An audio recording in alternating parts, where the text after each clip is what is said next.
David is 62 years old. He spent 34 years working in logistics in Indiana. He had a plan. Wait until 67, collect the full benefit. That was always the number he had in his head. Then the headlines started. Trust fund running out, benefits getting cut, the whole system heading toward insolvency. He watched his neighbor file early, his brother-in-law filed early, and somewhere between the news and the dinner table conversations, the plan changed. He filed in March, 62 years old, his monthly benefit locked in at $1,750. If he had waited until 67, his full retirement age, that number would have been $2,500 every month for the rest of his life. $750 a month, gone, not temporarily, not until the trust fund situation gets resolved, for life. And here's the thing nobody told David before he filed. Claiming early does not protect against a future cut. If Congress does nothing, and the automatic reduction triggers, it hits his check too, his smaller check. He did not lock in protection. He locked in a permanently reduced starting point, and any future cut lands on top of that. David is not the only one. Through 2025 and into 2026, Social Security claims have been running at their highest levels in over a decade, driven not by planning, by fear. Researchers at Boston College showed that scary headlines alone, just headlines, caused people to plan to claim Social Security up to a full year earlier than they intended. Not analysis, not a conversation with a financial advisor, a headline. And unlike almost every other financial decision in retirement, this one cannot be undone.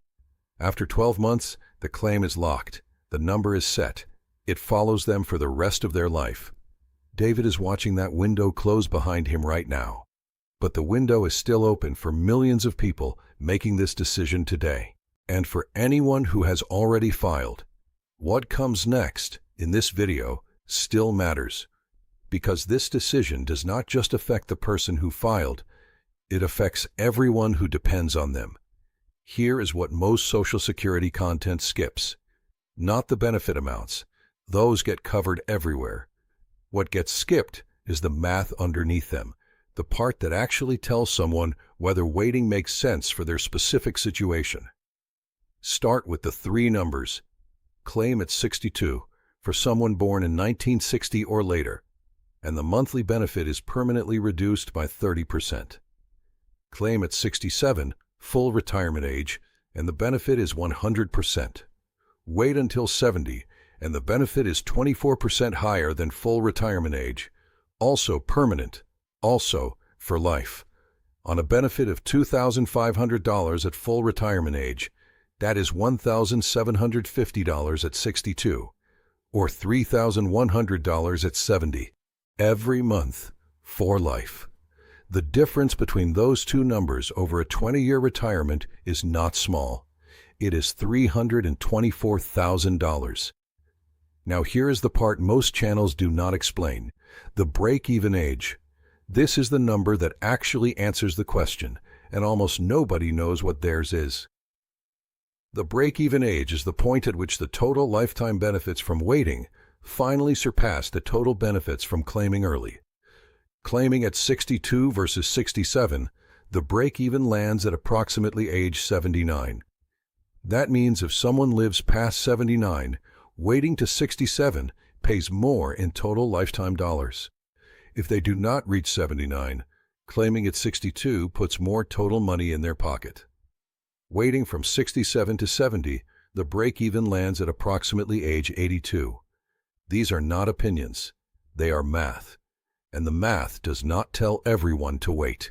It tells everyone to know their own number and make the decision with clear eyes instead of fear. People born in 1960 are turning 66 this year, and something happened to their full retirement age that has not happened to any generation before them. For everyone born before 1960, full retirement age was 66 or 66 and a few months. For everyone born in 1960 or later, full retirement age is 67, a full year later. That change has been in the law since 1983, but the people actually feeling it, for the first time in history, are turning 66 right now in 2026. Here is why that matters more than most people realize. The penalty for claiming early is calculated based on how many months before full retirement age someone files. When full retirement age was 66, claiming at 62 meant filing 4 years early. When full retirement age is 67, claiming at 62 means filing 5 years early. Which is why the 30% permanent reduction that applies to the 1960 generation is the steepest early claim penalty in the history of the Social Security program. Every generation before them faced a smaller cut for claiming at 62. This one does not.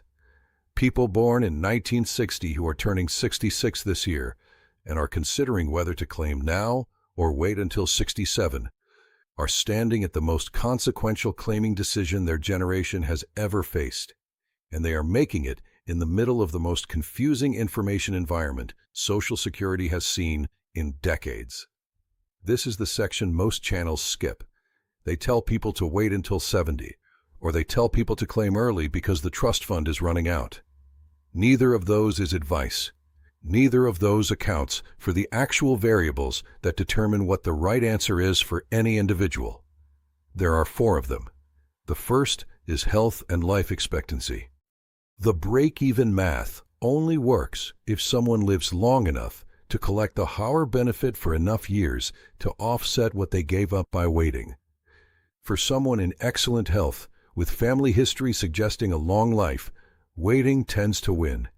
For someone with a serious health condition or a realistic life expectancy below the break-even age, claiming earlier is not a mistake.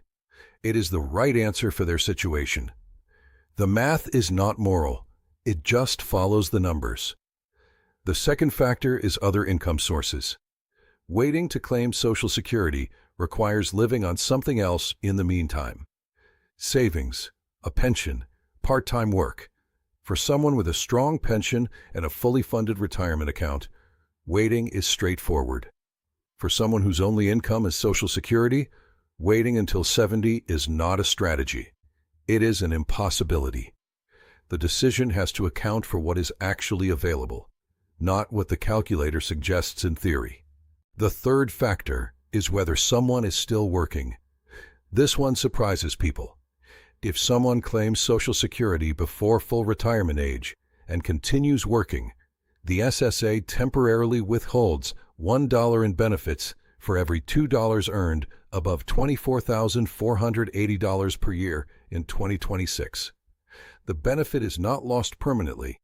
It gets credited back once full retirement age is reached. But in the years before that, the check shrinks, sometimes to zero. For someone planning to keep working, claiming early while still employed frequently produces less income than waiting and collecting the full benefit later. The fourth factor is the spousal picture, and this one deserves its own section.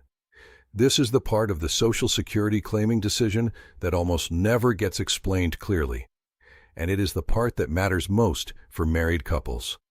When the higher earner in a marriage dies, the surviving spouse does not keep both checks. They keep the larger of the two, their own benefit or their deceased spouse's benefit, whichever is higher, which means the higher earner's claiming decision does not just affect their own retirement income. It determines what a surviving spouse lives on, potentially for decades after they are gone. Think about what that means in real numbers. A husband, born in 1960, full retirement age benefit of $2,800 a month. He claims at 62. His benefit drops to $1,960. His wife is 2 years younger. Statistically, she will likely outlive him. If she does, she receives his benefit as her survivor benefit, $1,960 a month, for the rest of her life. Now consider the alternative. He waits until 70. His benefit grows to $3,472 a month. If she outlives him, she receives $3,472 a month for the rest of her life. The difference between those two numbers, over 10 years of widowhood, is approximately $180,000. $180,000. That is not a theoretical number. That is the actual financial consequence of one claiming decision, felt not by the person who made it, but by the person left behind. This is why financial planners consistently say that for married couples, the higher earner's claiming age is less about break-even math and more about survivor protection. It is one of the only decisions a person can make today that directly determines someone else's financial security for decades after they are gone. That deserves to be made slowly and deliberately, not in response to a headline. The title of this video mentions a deadline. Here is what it is. Social Security allows one do-over. Within 12 months of filing, a claimant can withdraw their application, repay every dollar received, and restart as if they never filed. The benefit resets. The clock restarts. For David, who filed in March of 2026, that window closes in March of 2027. But for everyone turning 62 in 2026, including the people born in 1960 who are doing this math right now, the deadline that matters is different. People born in July of 1964 are turning 62 this month.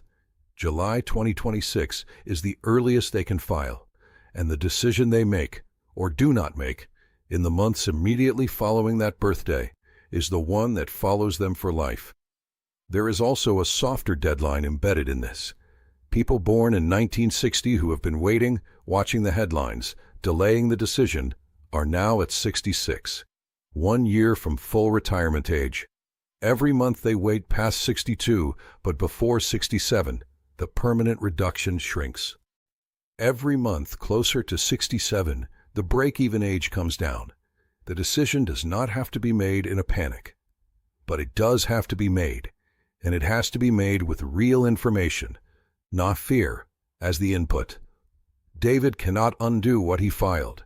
The 12-month window will close, and for the rest of his retirement, his check will be $1,750 a month instead of $2,500. That is not a tragedy. For some people in David's situation, with his health, his savings, his specific circumstances, claiming at 62 might have been the right call. The problem was not the decision itself.